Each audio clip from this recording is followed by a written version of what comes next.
ერთმა მომწერა რა ნეგატიური ადამიანი ხარო. უცუდ რაღაცებს წერო. არა, ჩემოკარგებო, ყველას გასაგონად მინდა ვთქვა, თავს კი არ ვიმართლებ, უბრალოდ შემიძლია მარტივად აგიხსნათ. მე ჩემს პროფესიულ მოვალეობას ვასრულებ აგერ 40 წელი არის.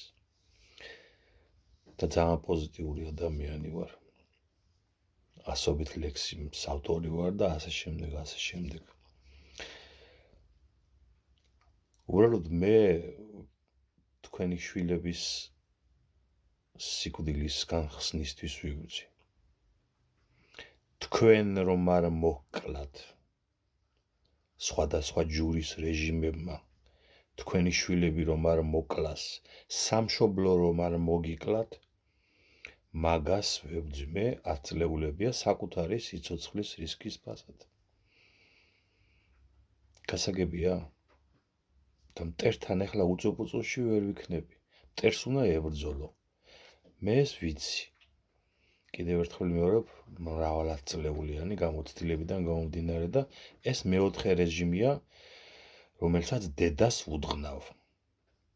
ჩამოგითვლით იმ რეჟიმებს. კომუნისტური რეჟიმი, ეროვნული მოძრაობიდან მოყოლებული, მერე შევარდნაძის დამპალი მოკავშირული ბანდა, მერე სააკაშვილის რეჟიმი და ეს მეოთხე არის.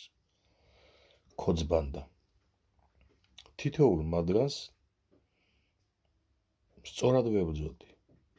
ისტორიის სწორ მხარეს ვიყავი ყოველთვის. იმიტომ რომ ყველა მათგანი იყო ანტიქართული, რაც არ უნდა შეიცხადონ ახლა სააკაშვილის მომხრეებმა. ამაყი ვარ იმით, რომ მიშა სააკაშვილის ანტიქართული ავტორიტარული რეჟიმი გაუყენეთ კუდიგორის გზას. და ეს რეჟიმი რომ მოვიდა, ეს მისი დამსახურებაა, იმიტომ რომ ისე შეაზიზღა ხალხს თავი, რომ ბორია ივანიშვილსაც კი მისცა ხალხმა ხმა, თუმცა მაშინ ახლა ბევრმა არ იცოდა, რომ ამ რესპუბლიკელები და პროდასავლელები და მედასავლელები და სოროსელები გარშემორტყმული ივანიშვილი აი ამას დაემსგავსებოდა, რასაც დაემსგავსა.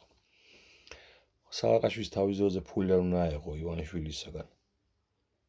როცა ვარდების რევოლუციის შემდეგვე ბორია მასთან მივიდა და უთხრა, რომ დაგაფინანსებო მთელ სახელმწიფო სტრუქტურებს და ასეც მოიქცა 2004-დან 2007 წლის ჩათვლით მე მგონი, ესე თვითონ თქვა სოროსის ფონდის ნაცვლად მე ვაფინანსებდი.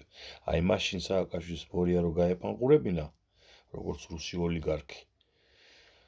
ხომ მიჯახდა რომ რუსი იყო ვიცოდით, ხო და პანღურით უნდა გაეგდო ქვეყანიდან.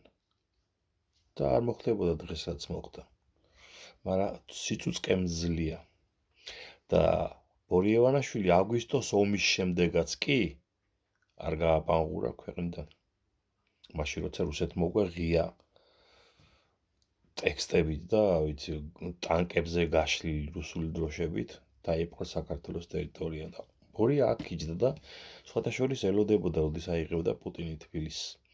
რომ მერე აი როგორც კიევში იჯდა მედვედჩუკი, ხელში რომ აიღო ძალაუფლება, მედვედჩუკიც მაგას ელოდებოდა, რომ პუტინი კიევს აიღებდა და მას გადააბარებდა. ძალაუფლებას. ზუსტად ასე ელოდებოდა ბორია თბილისის აღებას. მაგრამ ეს შეერთებული შტატების დამსახურებით, რომელმაც მაშინდელი პრეზიდენტი ჯორჯ ბუშის საგანგებო განცხადებით დაიწყო სამხედრო ჰუმანიტარული ოპერაცია საქართველოს დასახმარებლად, ჩვენ ამას გადაურჩით და იგუეთთან მოსული რუსული ტანკები უკან გაბრუნდნენ. რატომ? იმიტომ რომ შეერთებულმა შტატებმა ღიად განაცხადა პირდაპირ ტექსტებით და დიპლომატიური ტექსტებითაც, რომ თბილისში შესვლა გამორიცხულია ეს წითელი ხაზი ამერიკის შეერთებული შტატებისთვის. და აქ დასვა თბილისის აეროპორტში 2 ამერიკული ჰერკულესი პენტაგონმა, რითაც კიდევ ერთხელ დაანახა პუტინს, რომ თბილისში შემოსვლა გამორიცხულია. აი ასე გადარჩა თბილისი აღებას. თორემ დიდი ალბათობით ის დაეცემოდა. აი ასე მოვაყოლი ბევრი რამე ამ ყველაფერს. ვიცოდეთ, ვინ არის და ვინ რას აკეთებს და რატომ აკეთებს.